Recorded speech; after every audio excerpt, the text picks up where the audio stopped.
दोस्तों, कांवड़ यात्रा में सब इंस्पेक्टर शिवांगी की ड्यूटी थी। तभी एक कांस्टेबल दौड़ता हुआ आता है और बोलता है, मैडम मैडम, एक आदमी चक्कर खा के गिर गया है, उसके पैरों में गहरे घाव हैं। शिवांगी अपने रूम से उठती है और वहाँ जाती है पति विश्राम गृह में। देखती है एक आदमी बोलबम के ड्रेस में था, उसके पैरों में बड़े गहरे घाव थे। तुरंत फर्स्ट एड लेकर उसे घाव साफ करने लगती है। तभी वो कराहता हुआ आंखें खोलता है।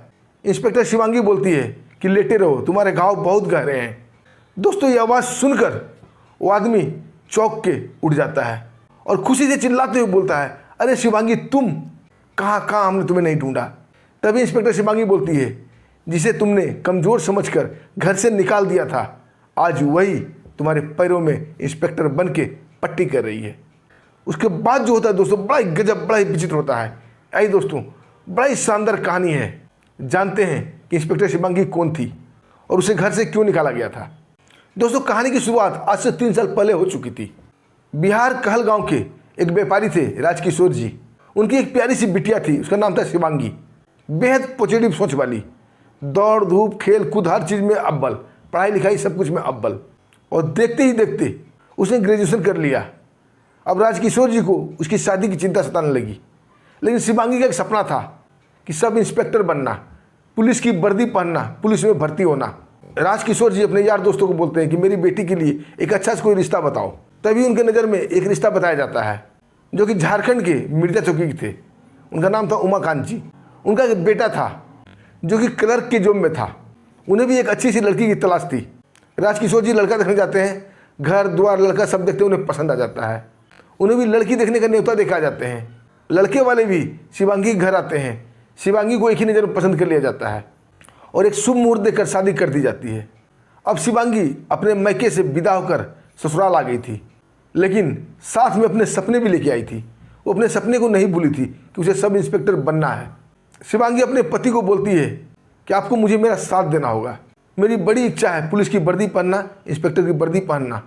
उस वक्त राहुल तो बोल देता है कि ठीक है, तुम्हारी जैसी मर्जी, जहाँ तक हो सकेगा मैं तुम्हारा हेल्प करूँगा। दोस्तों, धीरे धीरे समय आगे बढ़ता है और घर में खटपट शुरू हो गई थी। सास और ननद शिवांगी को हर वक्त ताना दिया करते थे उसकी पढ़ाई को लेकर। उसकी पढ़ाई लिखाई उसकी सास को तनिक भी ना सुहाती थी और इसमें नमक डालने का काम करती थी उसकी ननद।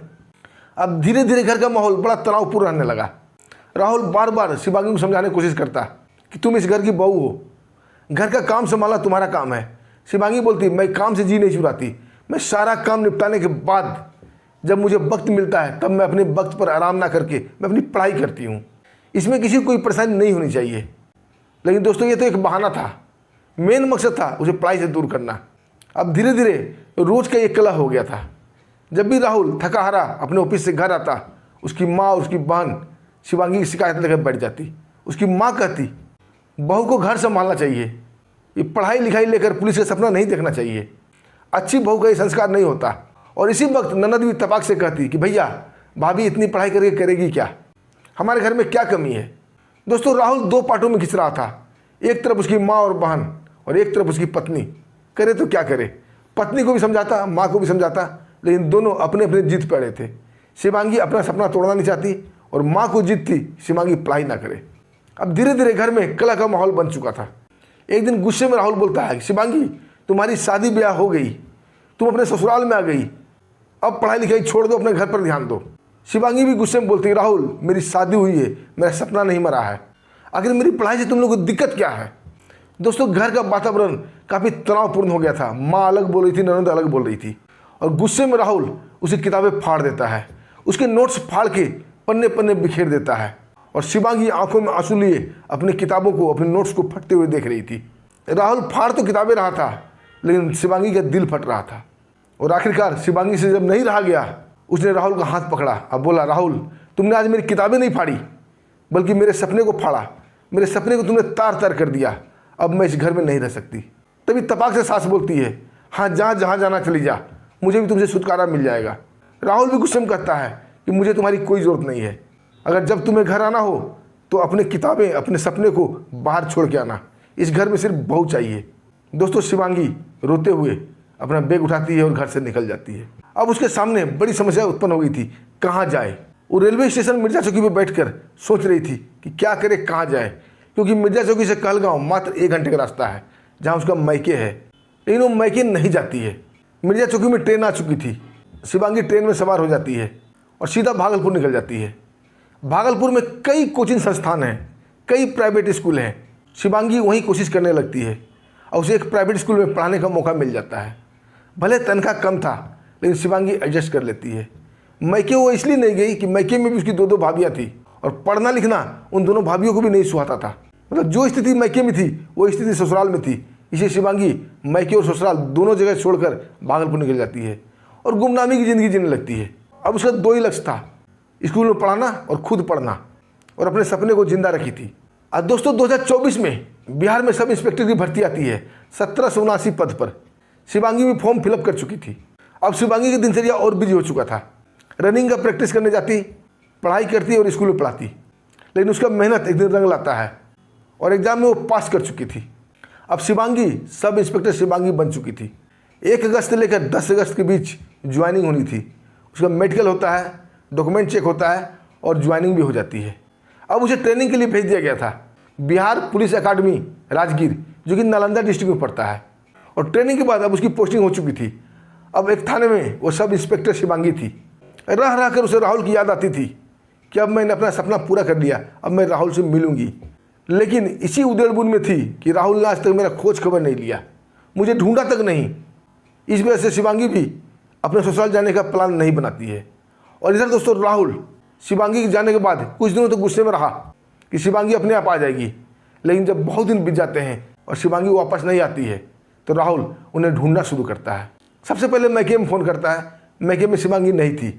जब उसके माता पिता को पता चलता है शिवांगी घर छोड़ चली गई है, वो भी काफ़ी दुखी होते हैं। राहुल उनके मैके भी जाता है, सारी बात उन्हें बताता है। अब वो लोग भी शिवांगी को ढूंढ रहे थे, लेकिन शिवांगी का कोई कॉन्टैक्ट नहीं, कोई कुछ नहीं। और देखते देखते साल गुजर जाता है। जहाँ तक राहुल ढूंढ सकता था ढूंढा, लेकिन शिवांगी नहीं मिलती है। अब राहुल अपने किए पर काफ़ी पछता रहा था। वो अपनी माँ और बहन के बातों में आकर गुस्से में शिवांगी के साथ बड़ा अन्याय कर चुका था। अब जब भी वो थका हारा ऑफिस से आता, शिवांगी को फ़ोटो उठाता, उससे बातें करता और शिवांगी के फ़ोटो से बोलता, शिवांगी अगर तुम इस दुनिया में हो कहीं तो मुझे माफ़ कर देना, मैंने तुम्हारे साथ बहुत अन्याय किया है। और दोस्तों देखते ही देखते 2 साल का वक्त गुजर जाता है। अब राहुल काफ़ी बुझा बुझा रहने लगा था। ऑफिस में भी उसे काम में दिल नहीं लगता था, यार दोस्तों से भी कम ही मिलता था। एक दिन उसके यार दोस्त उसके घर आते हैं, बोलते राहुल तुम आजकल हम लोगों के साथ आते नहीं हो। राहुल कुछ भी नहीं बोलता है। उसके दोस्त उसकी सारी बात जानते थे। एक दोस्त बोलता है क्यों ना सावन में हम कांवड़ यात्रा चले, थोड़ा तेरा दिल का बोझ भी हल्का हो जाएगा। और सुनते हैं कि जो भी मन्नत लेकर भोले बाबा के दरबार में जाता है जलाभिषेक के लिए, उसकी मन्नत पूरा होती है। दोस्तों ये सुनकर राहुल चाक उठता है और राहुल मन ही मन भोले बाबा से मन्नत मांगता है और कांवड़ लेकर निकल पड़ता है। अब सारे दोस्त सुल्तानगंज पहुंचते हैं। सुल्तानगंज गंगा घाट में स्नान करते हैं, वहाँ से संकल्प करते हैं और जल उठाकर कांवड़ यात्रा के लिए, बोलबम के लिए देवघर में बाबा का जलाभिषेक करने के लिए निकल पड़ते हैं। राहुल बिना थके बिना रुके निरंतर चला जा रहा था। पहला दिन गुजर जाता है। अब राहुल के पैरों में काफ़ी छाला उतर आए थे। उसके दोस्त बोलते हैं राहुल हमें थोड़ा रुक जाना चाहिए, अब तुम्हारा पैर भी कंडम हो रहा है, छाले पड़ गए हैं। लेकिन राहुल नहीं रुकता है। एक दोस्त बोलता है राहुल अपने ऊपर इतना अन्याय मत कर, इतना अत्याचार मत कर, तुम्हारा पैर डैमेज हो चुका है। लेकिन राहुल बोलता है कि ये पैर के छाले तो कुछ भी नहीं है। जिस रास्ते पर मैंने शिवांगी को छोड़ा था अकेले, वो रास्ता तो इससे भी बहुत लंबा है, मैं निरंतर चलता रहूँगा बिना रुके। और राहुल चलना प्रारंभ करता है। उसके दोस्त उसे रोकते रहते हैं, लेकिन राहुल नहीं रुकता है। अब धीरे धीरे छाला फटना शुरू हो गया था। अब पैरों में गहरे जख्म होने शुरू हो गए थे, क्योंकि रास्ते में कंकड़ पत्थर उसमें घुसते जा रहे थे।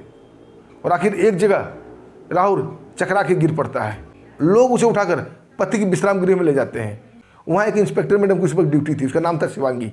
एक कांस्टेबल दौड़ा दौड़ा जाता है, बोलता है मैडम एक बोलबम यात्री बेहोश होकर गिर पड़ा है, उसके पैरों में गहरे जख्म है। शिवांगी दौड़ते भागते आती है। उसके जख्म देख के शिवांगी के रूह कांप उठती है। इतने गहरे जख्म में भी लोग क्या चल सकता है, ये सोचकर फर्स्ट एड बॉक्स उठाती है, उसका मरहम पट्टी करने लगती है। अब राहुल को थोड़ा रिलैक्स मिल चुका था, उसकी आंखें कपकपाते हुए खुल जाती है। वो उठने की कोशिश करता है, तभी इंस्पेक्टर शिवांगी बोलती है कि लेटे रहो, तुम्हारे पैर का जख्म बहुत गहरा है, क्या कभी पैदल नहीं चले। दोस्तों ये आवाज़ जैसे ही सुनता है राहुल के शरीर में 440 वोल्ट का करंट लगता है, क्योंकि आवाज़ किसी और की नहीं बल्कि उसकी बिछड़ी हुई पत्नी शिवांगी की थी। वो एक झटके में अपना सारा दर्द भूल जाता है, उठ कर बैठ जाता है और बोलता है, शिवांगी तुम। अब शिवांगी भी उसे एक टक देख रही थी और बोलती है, जिसे तुमने कमज़ोर समझकर, लाचार समझकर घर से निकाल दिया था, आज वही शिवांगी वर्दी पहनकर तुम्हारे पैरों में महरम पट्टी कर रही है। मैंने अपना सपना पूरा कर लिया। तभी पीछे पीछे उसके यार दोस्त भी आ जाते हैं। वो भी एक घेरा लगा के खड़ा हो जाते हैं, क्योंकि शिवांगी को भी पहचानते थे। दोनों का मिलन देख उनकी भी आंखें भर आती है। एक दोस्त बोलता है कि राहुल, तुम्हारी भोले बाबा ने सुन ली।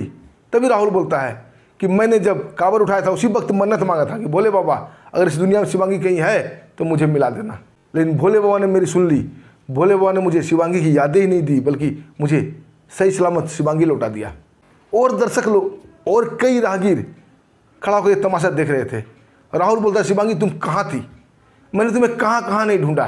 तुम्हारे मैके भी गया, तुम वहाँ भी नहीं थी। शिवांगी बोलती है, मैके में भी पढ़ाई से दिक्कत वाले लोग थे, इसलिए मैं गुमनाम हो गई और एक स्कूल में पढ़ाने लगी और अपनी पढ़ाई भी करती थी। राहुल बोलता है, हमसे बहुत बड़ी गलती हुई शिवांगी, हमें माफ़ कर दो और तुम्हारे दिल में जो भी गिला शिकवा है उसे दूर करो, हमारे साथ घर चलो। शिवांगी बोलती, नहीं, कांवर यात्रा को अधूरा नहीं छोड़ा जाता, पहले अपनी कांवर यात्रा पूरी करो। दोस्तों, ये सुनकर राहुल अपने पैरों की तरफ देखने लगता है। शिवांगी सब समझ जाती है और शिवांगी बोलती है, तुम्हारे पैर डैमेज हो गए तो क्या हुआ, तुम्हारे पैरों में गहरे जख्म है तो क्या हुआ, मैं तुम्हारा सहारा बनूंगी। और राहुल को सहारा देकर उठाती है और एक कंधे पर कांवर उठाती है और एक तरफ राहुल को सहारा देते हुए दोबारा से बोलबम यात्रा पर निकल पड़ती है। कहते हैं दोस्तों, सच्चे दिल से जो मुरादें, जो मन्नतें मांगी जाती है, भोले बाबा उसे ज़रूर पूरा करते हैं। अगर आपके भी दिल में कोई अरमान, कोई इच्छा है तो भोले बाबा से सच्चे दिल से मांगना जरूर पूरा होगा। और जिस भाई ने कांवर यात्रा गए हैं कमेंट में ज़रूर बताइएगा और उसके साथ ही हमें आज्ञा भी दीजिए। फिर मिलते हैं एक शानदार सच्ची कहानी लेकर। तब तक के लिए नमस्कार, जय हिंद, जय भारत, हर हर महादेव।